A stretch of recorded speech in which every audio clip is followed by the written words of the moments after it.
And welcome back to Coast.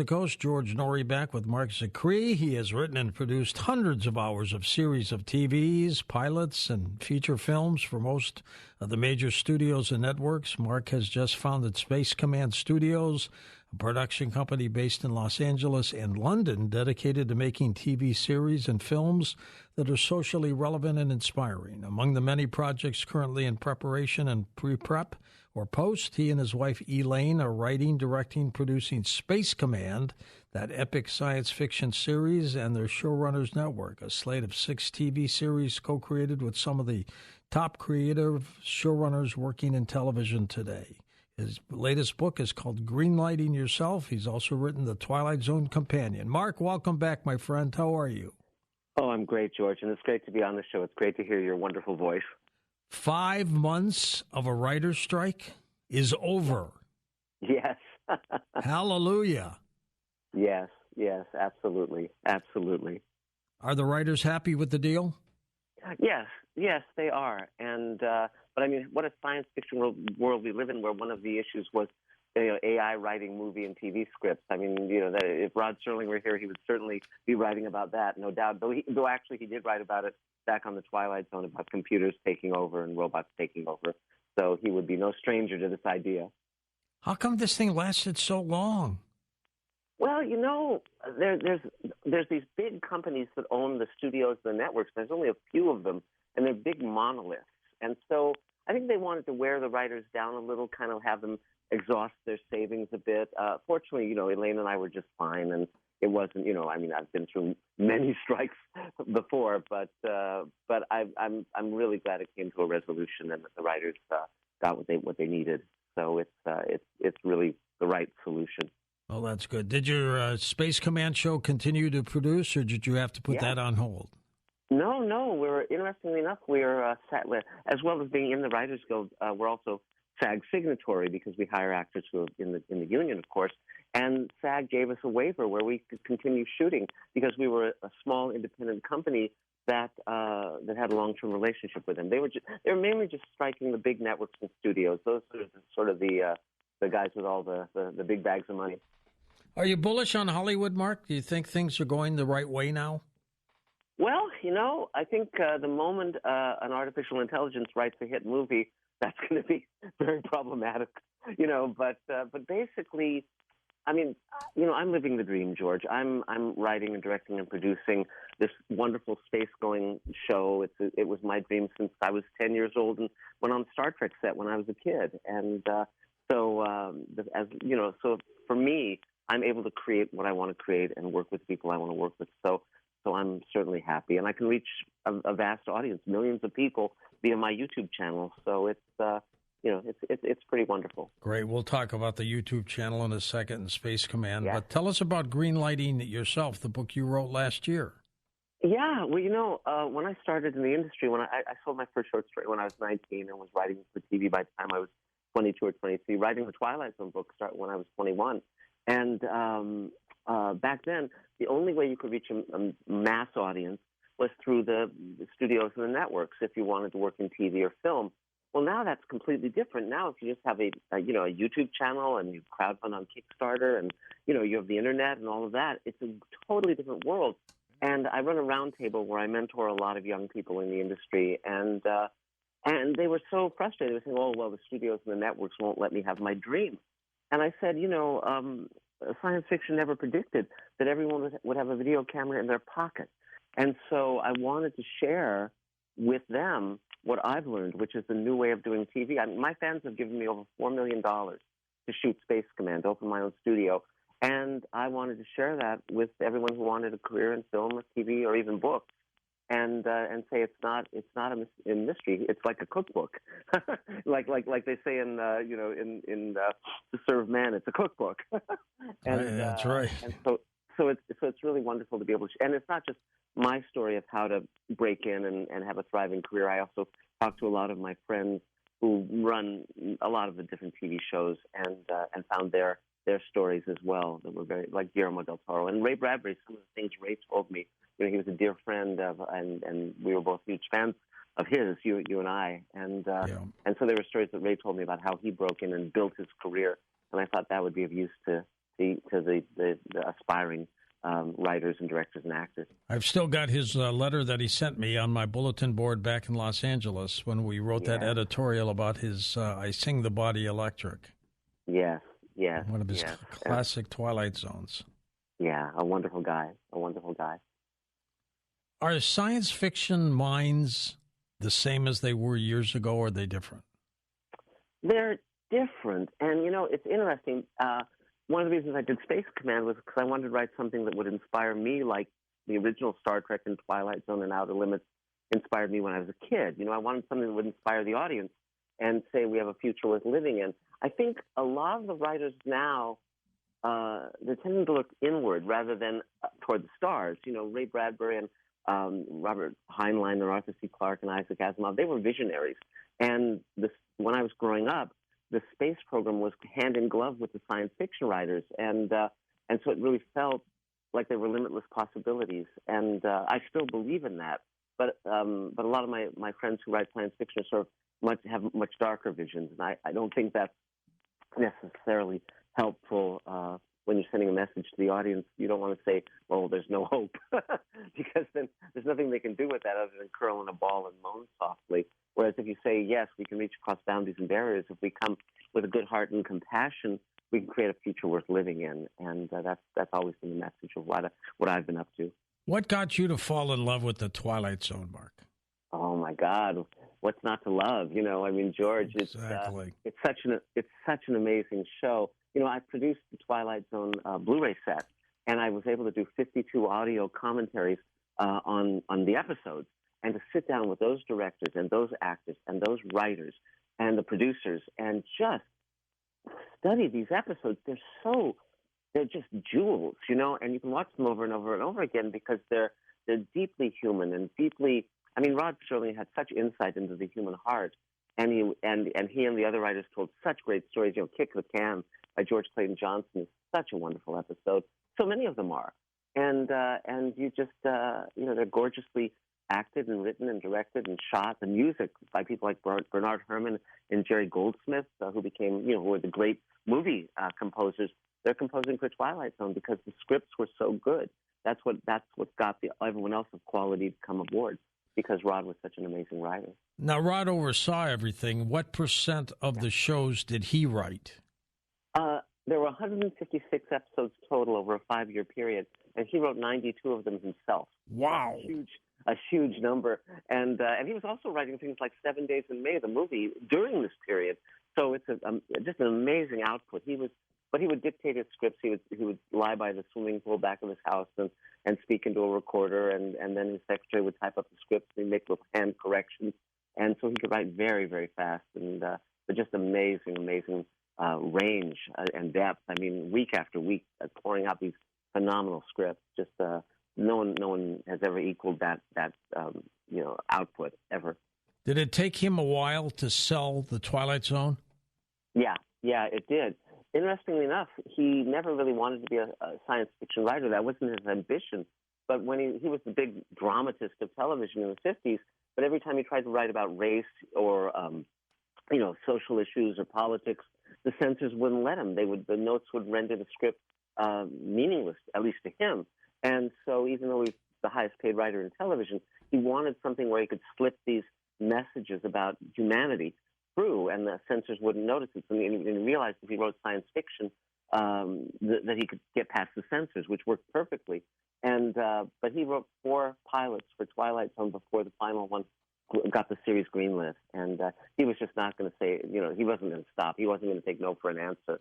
And thank God for all of us, because Twilight Zone is such a masterpiece of his creation. I mean, all the things he wrote in the 50s were very good, Requiem for a Heavyweight and so forth, but they wouldn't have established him the way Twilight Zone did. So it was a blessing for both Rod and for the public, of course. Whose idea was it to do it as an anthology with him as the host?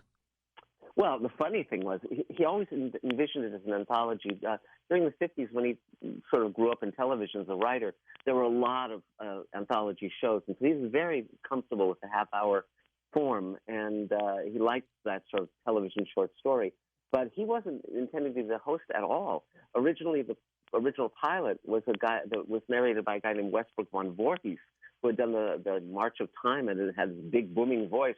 And when they looked at the pilot, it was really not appropriate to Twilight Zone. In fact, on the box set, of the Twilight Zone box set I produced, they have that alternate version of the pilot. Where is everybody with that narration? But then they wanted Orson Welles, and he was too expensive, and they just didn't know who to hire. And finally, Rod said, "Well, how about me?" And everyone just laughed at him, and they fell out of their chairs. But they had no other choice, really, so they tried it. And, of course, he was the perfect choice. It became a second career for him as a narrator and host. Is Hollywood coming up with these great theme songs that we had for all the shows in those days? I mean, we remember the Twilight Zone theme. We remember Bonanza. Yes. All these great shows had a theme tied to it. I don't hear that anymore. No. There was this great period from, like, the late 50s through the 60s where you have these kind of real jazzy scores, really interesting scores. And on all sorts of shows, The Fugitive, you name it. I mean, and Outer Limits had amazing music too. There was just this talent pool, and they were willing to do things very experimentally. I mean, even if you look at Bernard Herrmann's scores for Twilight Zone, he would try out things with that small little orchestra, and then you'd see him fully exploring those same themes in the features he was doing. So this would almost be like a composer's sketch pad.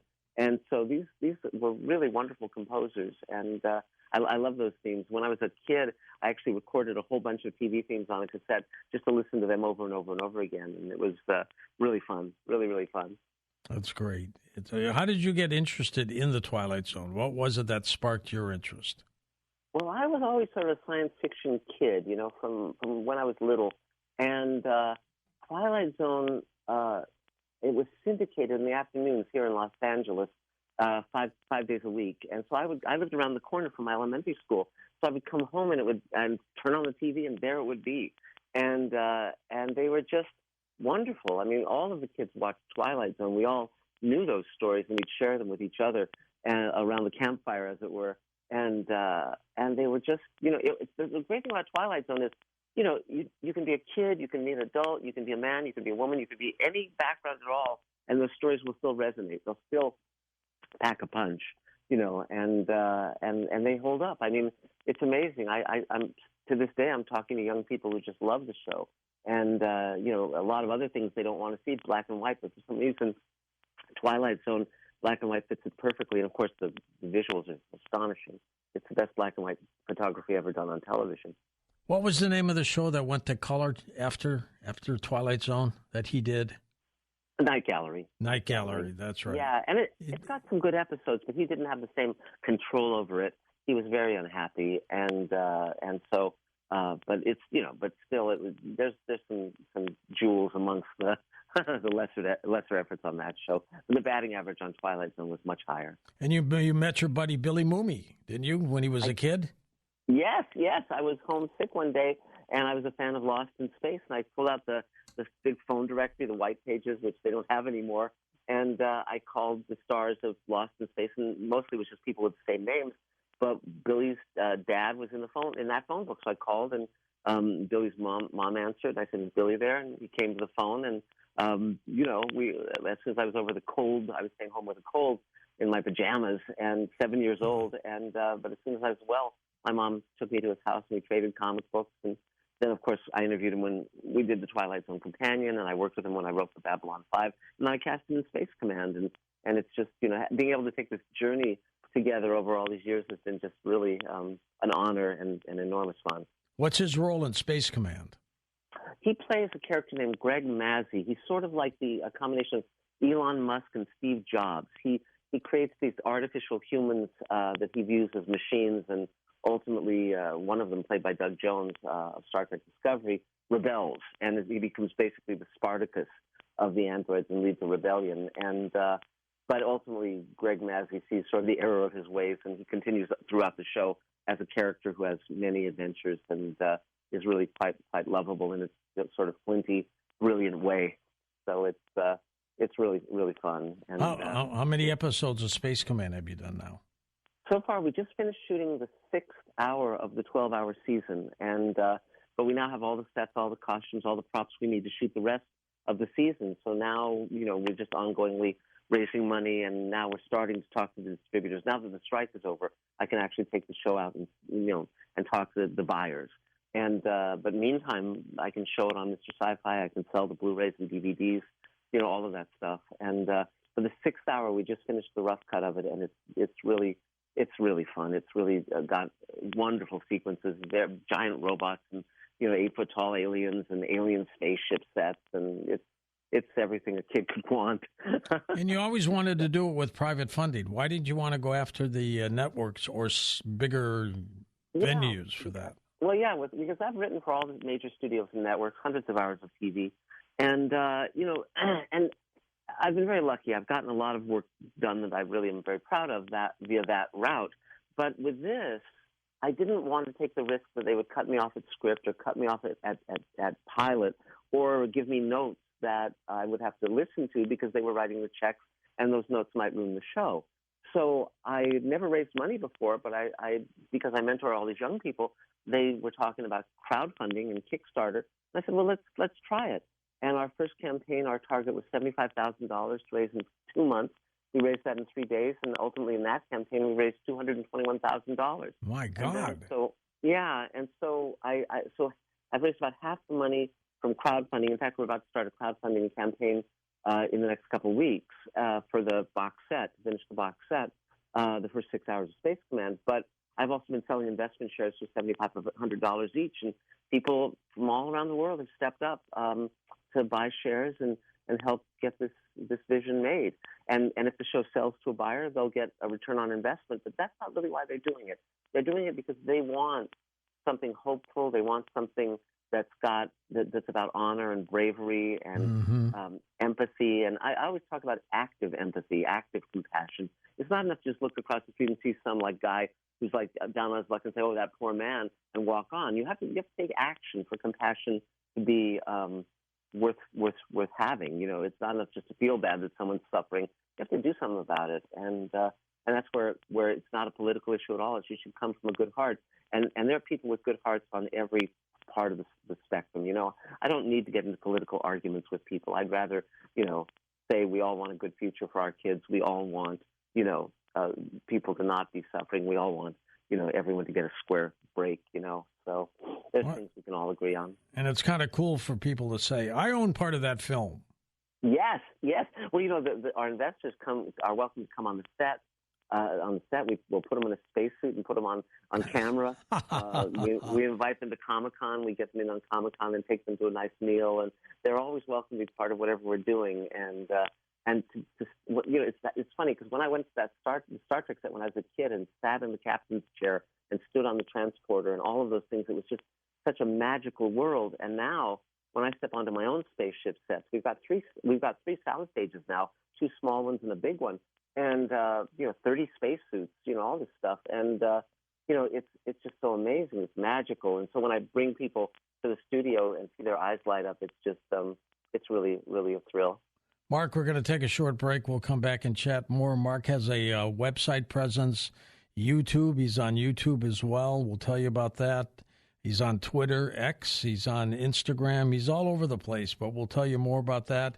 His latest book is called Greenlighting Yourself. If you're into films, it's a great book to have. And we'll be back in a moment with Scott Zicree on Coast to Coast AM. And welcome back to Coast, George Norrie with Mark Zicree. Mark, I remember during my days of television, we had the 3 major networks, CBS, ABC, and NBC, and that was it. And then an independent started, then Fox started. But now we're streaming, we're everywhere. Isn't it amazing? Yes, it is. And in fact, it's so hard to even find what's on. There's over 500 scripted comedy and drama series on all these different platforms and networks and so forth. So it's a wonderful thing in its way, but it's also a challenge to find shows that that really, really punch through. But one thing that is great is that now people can watch shows, TV shows from all around the world. I just watched a great Chinese show called Three Body, which is a really, really wonderful science fiction series that was on YouTube of all things. And Netflix is doing a version, an adaptation of that novel sometime in the near future. But the Chinese version was completely different and really, really entertaining. Who was asleep at the wheel at Blockbuster Video? Well, that's a hard question. I mean, technology changes, and if Blockbuster had seen the writing on the wall, they would have done what Netflix did, because Netflix originally was just they'd mail you DVDs and so forth, but then they saw, oh, well, we can go onto the internet and have our own programming and so forth.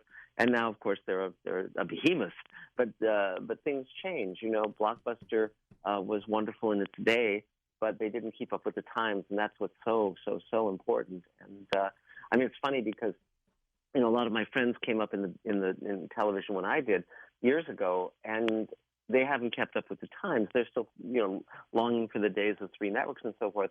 But I love the new model. I love being able to basically have a communication with my audience directly, and they're financing my show. I mean, it's wonderful. I much prefer it to the old way things were done.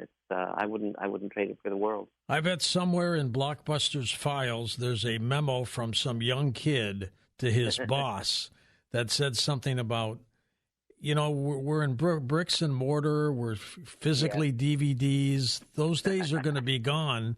Here's this new technology, and I bet the boss probably just threw the thing in a file and said, forget that. Exactly. There's tons and tons of examples of that in every trade, of course. And the visionaries are the ones who push things forward. And but there's no guarantee that things will stay this way. Who knows what the next thing will be? Direct brain implants. They'll just you close your eyes and watch a TV show. But we'll see what the future brings. How did Amazon decide to get into television with its Amazon Video? It's a really interesting thing. Amazon started by selling books, and then it grew and grew until it sold everything. And they had so much money. They offer something called Amazon Prime, where you pay $100 and something a year, and it gives you free shipping. And because that was so lucrative, they said, well, the whole trick with any subscription is you want people to stay subscribed. You don't want them to, cancel their subscription.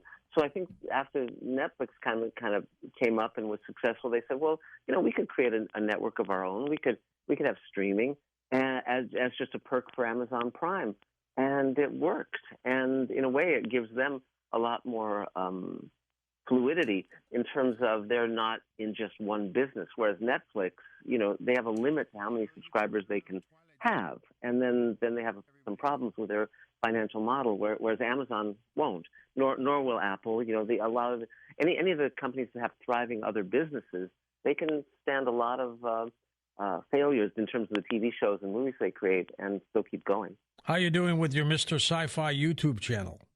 Oh, it's great fun. It's great fun. I'm about to hit. I'm less than 2,000 subscribers away from hitting 100,000 subscribers. And millions of people have viewed. I mean, for instance, the first 2 hours of Space Command, over 3 million people have viewed it on Mr. Sci-Fi. They've given it 97% thumbs up. And that's not the only thing on Mr. Sci-Fi. I talk about science fiction movies, TV shows, books, anything that interests me. And it's really fun. I can just turn my camera on myself and talk for a few minutes and put it up on Mr. Sci-Fi. And it's nice to have something that's that straightforward. I really enjoy it, and again the interplay with the fans is great. I was once coming out of a subway in London to pitch Space Command to the BBC, and someone on the street saw me and they said, "Mr. Sci-Fi." I love that. Isn't that a great feeling? It is. It's wonderful. It's wonderful. We're going to take calls next hour with Mark Zicree, in addition to questions about films and Hollywood. Definitely ask him about Twilight Zone episodes. Share with us your favorite Twilight Zone episode, if you're old enough to remember what Twilight Zone is. What's the demographics with Twilight Zone now, Mark? What's the youngest person you think has watched the Twilight Zone episode? I think I hear a lot of dads talking about sharing Twilight Zone with their kids. Little kids, 9, 10, 11 years old. And the kids love it. When I did the Twilight Zone Blu-ray set for CBS home video, they told me that the two, even to this day, the two highest earning titles in their library are Star Trek and Twilight Zone, and so that's pretty impressive after all these years. I mean, Twilight Zone debuted in 1959, and it's still going strong. both as a property where they can keep making series and so forth, but also the original show is still very, very, very popular. We should set up a call line called Stump Zachary. I bet you remember. If I told you an episode but don't remember the name of it, I bet you would. Well, yeah, it's likely, but it was so much fun to just research all that stuff and interview all those wonderful people who made that show. I mean, I was crawling through Rod Serling's attic, and literally in his house in Pacific Palisades, going through his files and scrapbooks. I started the book 2 years after Rod's death, and Carol, his widow, was still living at the house, and everything was still there. She just passed away, didn't she? Yes. She lived a good long life, and she had the two daughters, Anne and Jody, and they carry on the tradition of their dad and their parents. And she was a very loving mom and a wonderful wife to Rod. I mean, she really helped him, particularly in the early years of his career, kind of reading his scripts and giving him notes and just helping him in every way. So she was a really quite a unique and wonderful person. Rod went way too early, 50 years old, wasn't he? 50 years old. Complications from open heart surgery. Yeah, I mean, he was a smoker and he was very intense. And his dad had died at 52 of heart disease, so it was in the family. And but yeah, it was just way, way, way too young. But my God, he got a lot done in the time he had. It was really phenomenal what he was able to accomplish. Well, with the science we have today, had he been around now, they would have been able to keep him going, I bet. Yes, it would be a very different story nowadays. And so it was a shame. But he didn't know that his work had made the mark that it ultimately made. That's the one sad thing about him dying so young. He thought he'd failed, and of course he hadn't at all. But he wasn't able. I wish he were around today to see how beloved both he and the Twilight Zone are. We can't pick a favorite episode because they're all great. Yeah, there's so many really good ones, and different people have different favorite episodes, whether it's Eye of the Beholder, the one with the woman whose head is in bandages, or as you were talking about, I Sing the Body Electric, the episode by Ray Bradbury, or Kick the Can, which I love, and Walking Distance. There's just so many, and they just stay with you, and and the acting is so great, such a wonderful group of actors, Robert Redford and Lee Marvin and Charles Bronson and Elizabeth Montgomery. And Shatner was in one of them, right? Shatner, he's in two episodes. He's in the one with the little fortune-telling machine, and then Nightmare at 20,000 Feet, the one with the gremlin on the wing. That's right. Great in both of them. Terrific in both of them. And Twilight Zone literally made the career of these people.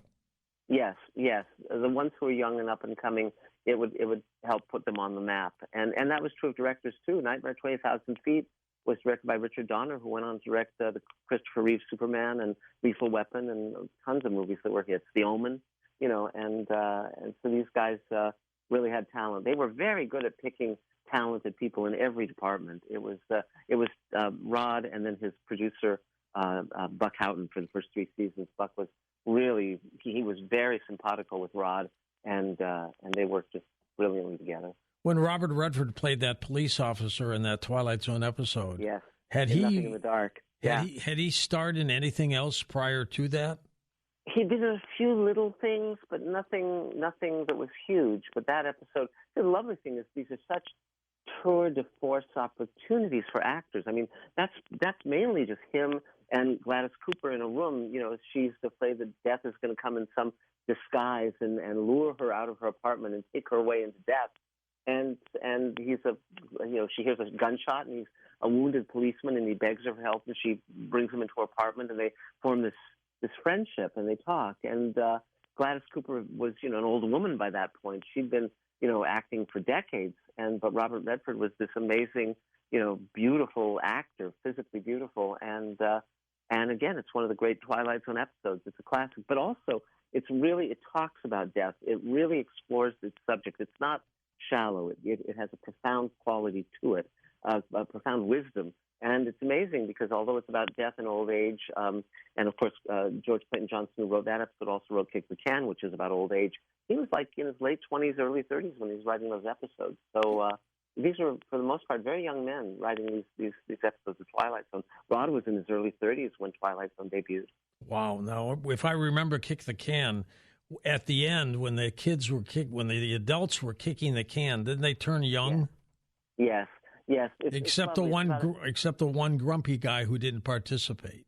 That's right. It's a wonderful episode. It stars Ernest Truex as a man in an old folks' home, and he gets this notion that if he can just play the children's game, kick the can, he'll grow young again. But he says at one point where he's trying to convince the other people in the home to play with him, he says, "I can't play kick the can alone." And it's such a wonderful moment because it's again, another great truth, which is that we need other people to create the magic in our lives. We cannot do it alone. And so it's just so moving and so wonderful. And his best friend doesn't play, and as a result, he stays old, and all the other old people turn into children and run off into the woods.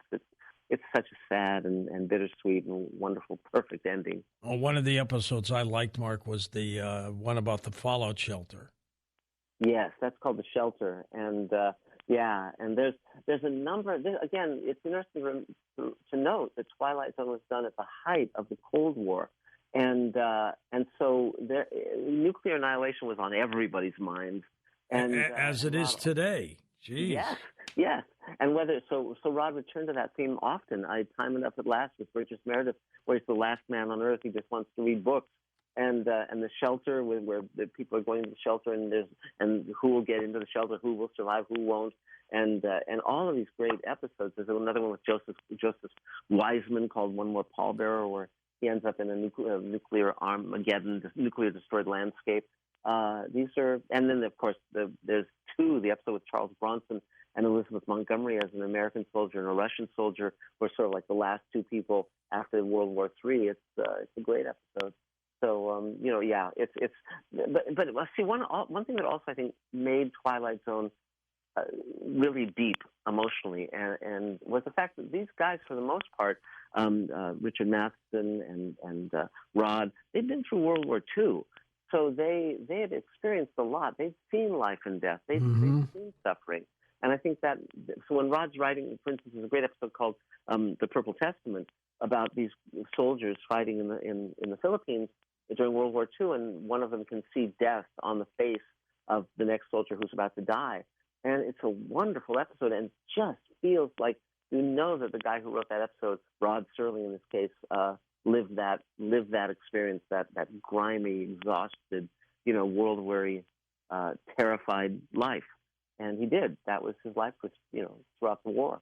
He signed up for the paratroopers right after he graduated high school, so he was in the thick of things. What was the name of the episode where the slot machine kept calling the guy's name?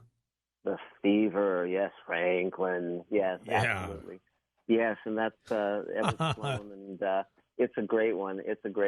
And again, these things are so effectively done. I mean, the voice of the slot machine, where they just ran, coins down a metal chute and then had put speakers against someone's throat and had them sort of form the words without using their voice box, and the speakers with that sound would come out of their mouth, and they could form the words so it sounded like coins, clinking and rolling as the slot machine was beckoning him. So it was just really, unforgettable. But there was such ingenuity in the show, such cleverness. They didn't have millions of dollars for CG. There was no CG. If they were going to do it, they had to do it, by hook or by crook. In many cases, they were creating effects that no one had done before. I remember the little model spaceships in some of these movies where you could see the string. Yes. But Twilight Zone was good. When they had spaceships, you couldn't see the string. Sometimes they'd use the big spaceship model from Forbidden Planet because they shot at MGM, and they had access to every movie, TV show, everything that MGM had ever done. They could use the props and the costumes and the sets, all of that, the back lot.